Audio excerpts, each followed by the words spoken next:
Hello दोस्तों, आप सभी का स्वागत है आपके अपने YouTube चैनल टीम विशाल एजुकेशन पर। आज की इस वीडियो में हम उच्च न्यायालय से संबंधित टॉप 30 मोस्ट इम्पोर्टेंट क्वेश्चन करने वाले हैं और ये वीडियो का पार्ट 1 है, जिसमें प्रतियोगी परीक्षाओं में बार बार पूछे जाने वाले प्रश्न शामिल किए गए हैं।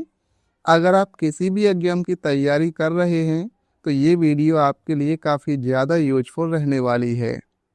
इसलिए वीडियो को आप शुरू से लेकर अंत तक जरूर देखें, क्योंकि हर प्रश्न आपके एग्जाम में काम आ सकता है। तो बिना किसी देरी के चलिए शुरू करते हैं आज के पहले प्रश्न से।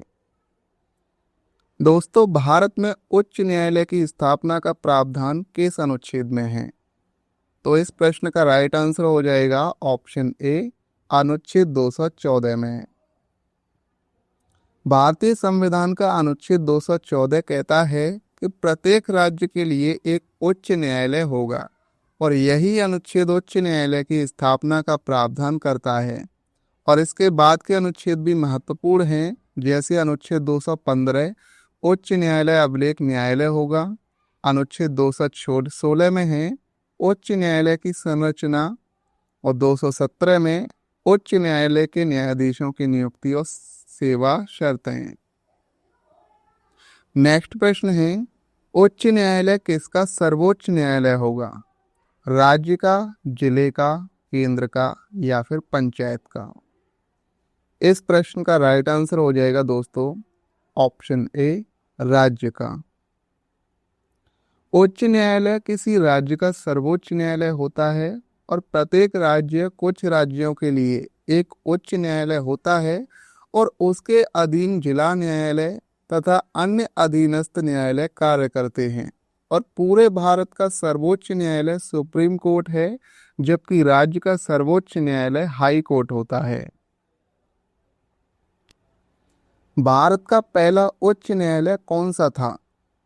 इस प्रश्न का राइट आंसर हो जाएगा दोस्तों ऑप्शन बी, कलकत्ता उच्च न्यायालय जो है वो दोस्तों भारत का पहला उच्च न्यायालय था।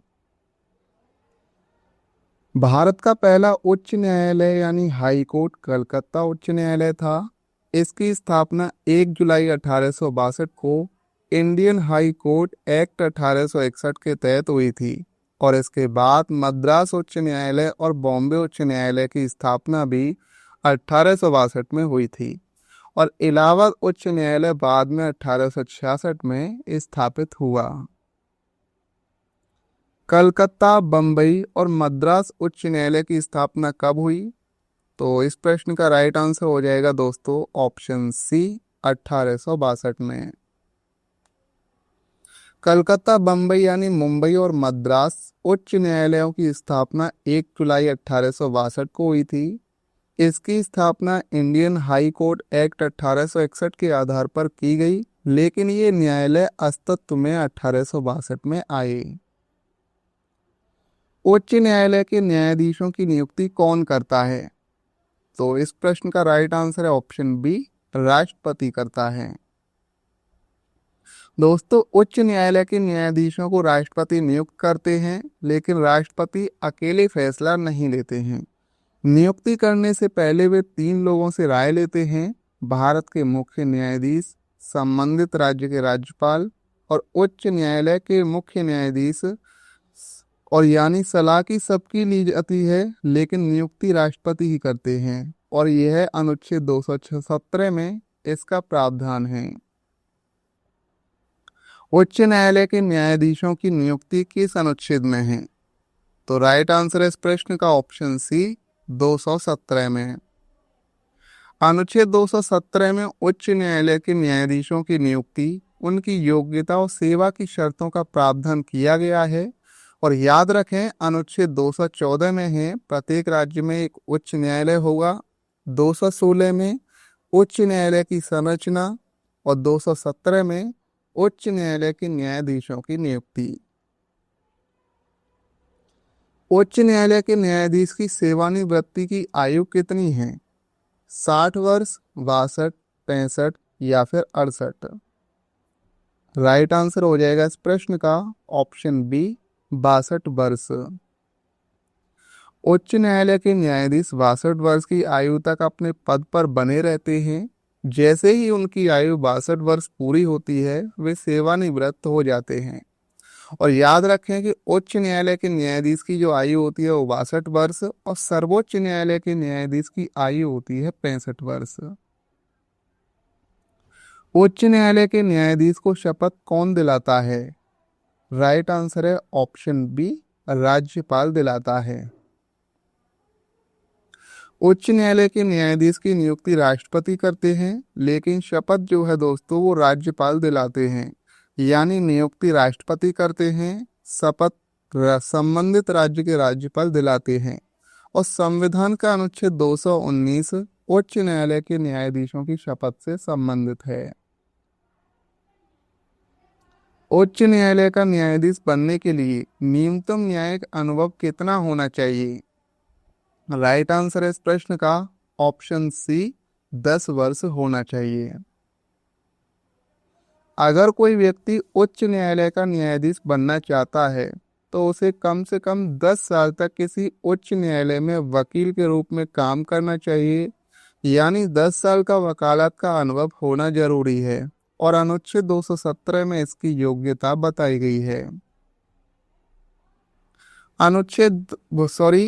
उच्च न्यायालय के न्यायाधीश को हटाने की प्रक्रिया क्या कहलाती है? इस प्रश्न का राइट आंसर है ऑप्शन बी, महाभियोग। अगर उच्च न्यायालय के किसी न्यायाधीश पर गंभीर कदाचार या असमर्थता साबित हो जाती है तो उसे पद से हटाने की प्रक्रिया को महाभियोग कहा जाता है। पहले संसद के दोनों सदनों में विशेष बहुमत से प्रस्ताव पारित होता है। उसके बाद राष्ट्रपति न्यायाधीश को पद से हटाने का आदेश जारी करते हैं और यह प्रक्रिया अनुच्छेद 217 के खंड 1 के बी तथा अनुच्छेद 124 के खंड 4 के अनुसार होती है। उच्च न्यायालय के न्यायाधीशों को हटाने का आदेश कौन जारी करता है? संसद, राष्ट्रपति, राज्यपाल या फिर प्रधानमंत्री? इस प्रश्न का राइट आंसर हो जाएगा दोस्तों ऑप्शन बी, राष्ट्रपति। उच्च न्यायालय के न्यायाधीश को राष्ट्रपति पद से हटाते हैं, लेकिन ध्यान रखिए राष्ट्रपति अपने मत से नहीं हटा सकते हैं। पहले संसद के दोनों सदनों में महाभियोग का प्रस्ताव विशेष बहुमत से पारित होता है और उसके बाद राष्ट्रपति हटाने का आदेश जारी करते हैं। यानी हटाने का आदेश राष्ट्रपति देते हैं, लेकिन प्रक्रिया संसद से शुरू होती है। उच्च न्यायालय को अभिलेख न्यायालय किस अनुच्छेद में कहा गया है? राइट आंसर है इस प्रश्न का ऑप्शन बी, अनुच्छेद 215 में। दोस्तों अनुच्छेद 215 कहता है कि प्रत्येक उच्च न्यायालय एक अभिलेख न्यायालय होगा। अभिलेख न्यायालय का मतलब क्या होता है? इसके फैसले हमेशा के लिए रिकॉर्ड माने जाते हैं।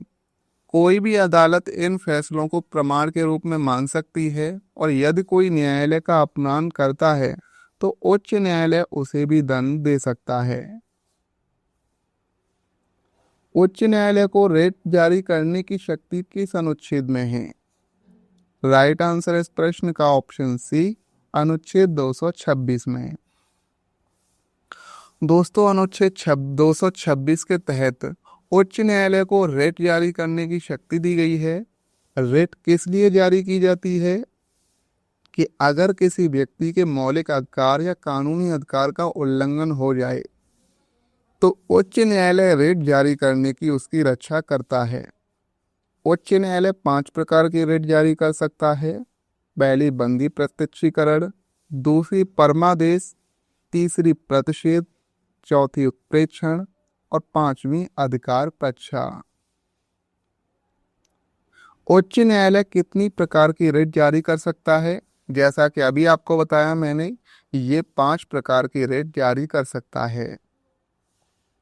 उच्च न्यायालय की रेट जारी करने की शक्ति सर्वोच्च न्यायालय से अधिक व्यापक क्यों है? तो इस प्रश्न का राइट आंसर है क्योंकि यह मौलिक अधिकारों के अलावा अन्य मामलों में रेट जारी कर सकता है।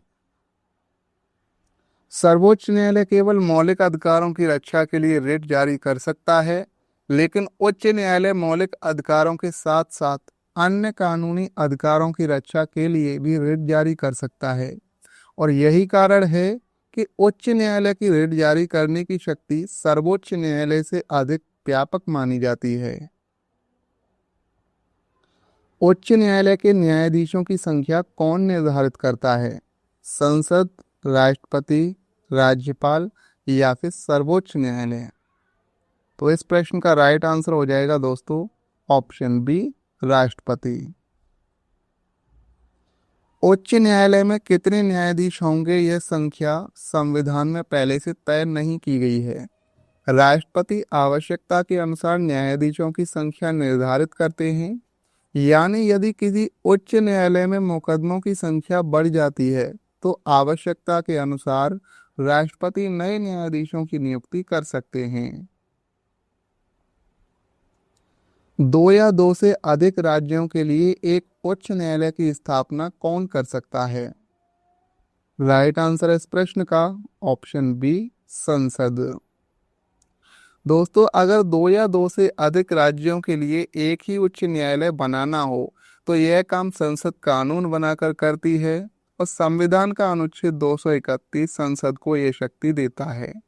जैसे पंजाब और हरियाणा के लिए एक ही पंजाब एवं हरियाणा उच्च न्यायालय है।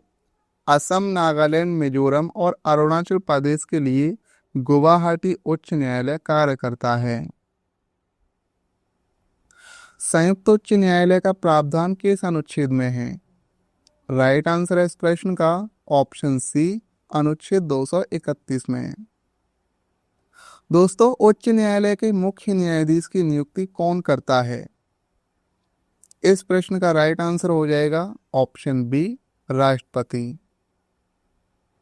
उच्च न्यायालय के मुख्य न्यायाधीश की नियुक्ति भारत के राष्ट्रपति करते हैं, लेकिन राष्ट्रपति अकेले फैसला नहीं लेते हैं। वे नियुक्ति से पहले भारत के मुख्य न्यायाधीश यानी सीजेआई और संबंधित लोगों से परामर्श करते हैं और अनुच्छेद 217 में इसका प्रावधान है। उच्च न्यायालय का स्थान कहाँ निर्धारित किया जाता है? राइट आंसर है ऑप्शन बी, राष्ट्रपति।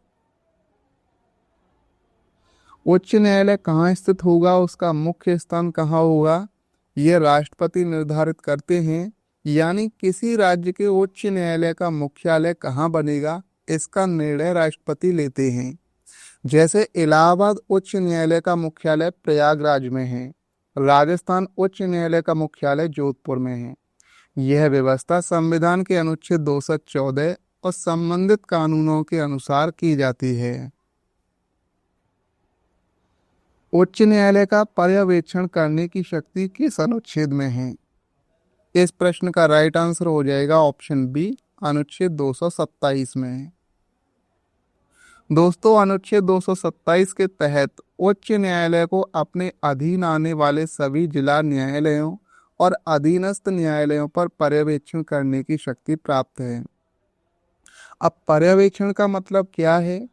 यानी उच्च न्यायालय यह देखता है उसके अधीन सभी न्यायालय सही तरीके से काम कर रहे हैं या नहीं।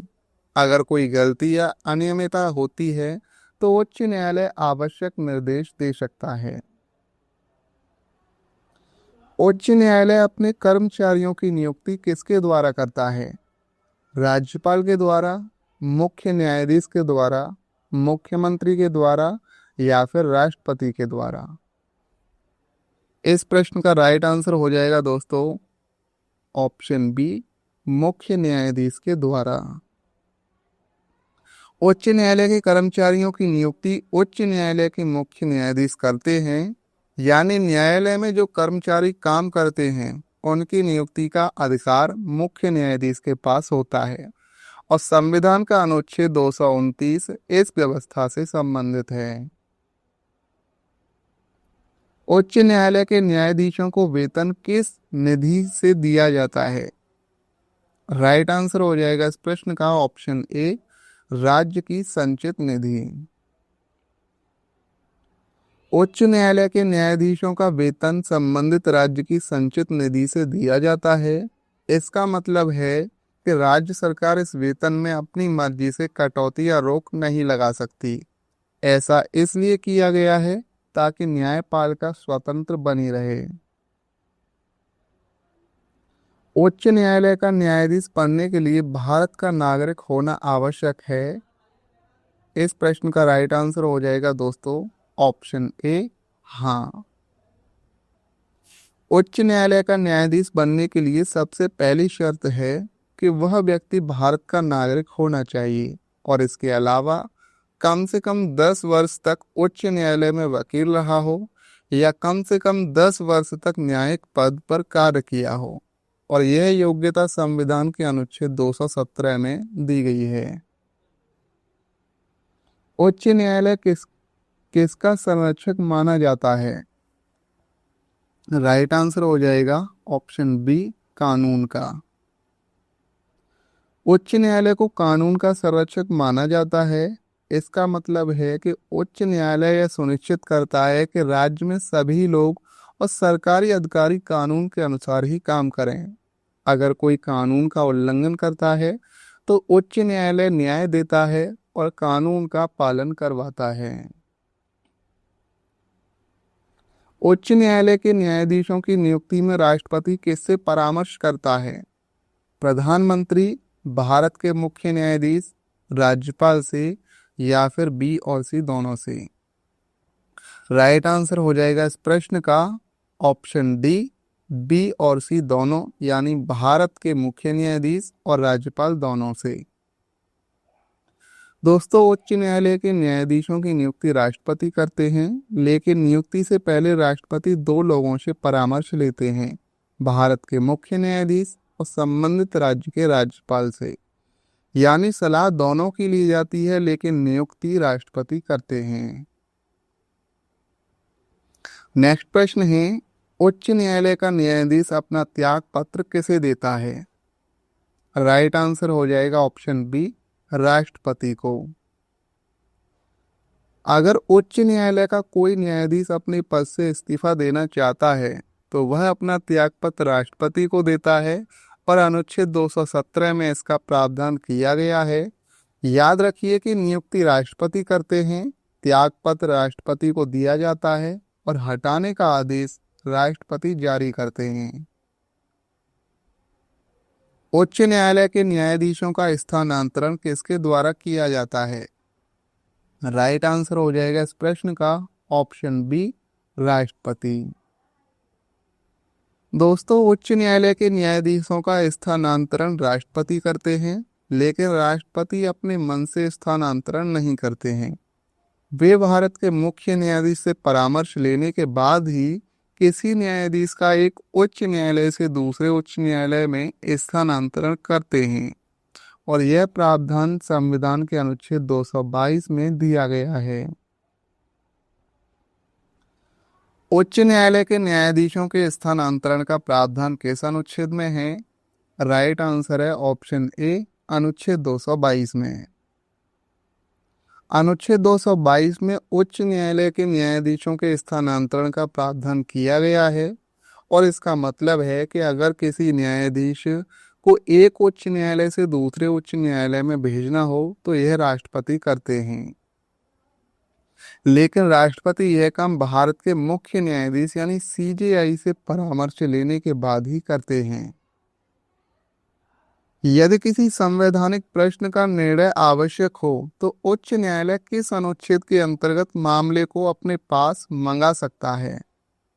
राइट आंसर है इसका ऑप्शन सी, अनुच्छेद 228 के अंतर्गत। मान लीजिए किसी अधीनस्थ न्यायालय में कोई ऐसा मामला चल रहा है जिसमें संविधान की व्याख्या करना जरूरी है।